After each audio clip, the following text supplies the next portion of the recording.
তাৰ মানে কি হৈছে অসমৰ মাত্ৰ একজন মানুহেহে কেভিএট ফাইল কৰিছিলে, যিটো কেভিএট ফাইল কৰাৰ কাৰণে আমাৰ অসমবাসীৰ কাৰণে বহুত এটা সুবিধাজনক হৈছিলে। কাৰণ শ্যামকানু মহন্তই যে সুপ্ৰিম কোৰ্টৰ ৰিট পিটিশ্যন ফাইল কৰিছিলে, সেই কেভিএট ফাইল কৰাৰ কাৰণে সেই মানুহজনলৈ নটিচ গ'ল আৰু সেই মানুহজনে অবজেকশ্যন ফাইল কৰিলে। এইকাৰণে ধৰক তেওঁৰ কেছটো বা তেওঁৰ যিটো এপিল কৰিছিলে সেই এপিলটো ৰেজিষ্টাৰ নহ'ল।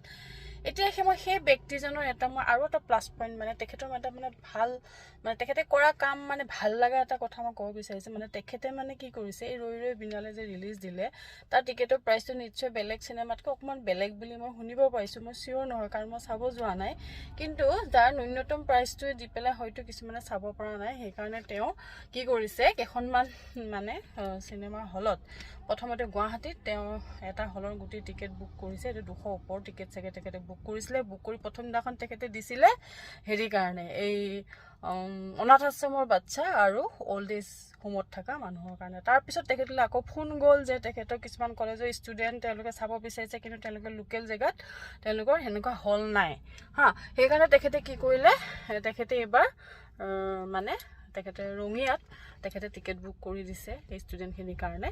আৰু সেই ষ্টুডেণ্ট যিহেতু তাতে 200তকৈ বেছি টিকেট পোৱা নাছিলে, ষ্টুডেণ্টখিনিক তেওঁলোকে স্কুলৰ ফালৰ পৰা বাছি চাগে নিশ্চয় দিছে, কিবা এটা এৰেঞ্জ কৰিছে। মুঠতে তেখেতে এইটো বহুত ভাল ষ্টেপ লৈছে, জানি বহুত ভাল লাগিলে। কিন্তু আমি দল চাই নহয়, আমি ব্যক্তি চাই তেখেতক কৰ্মবিলাক আমি এপ্ৰিচিয়েট কৰিব লাগে।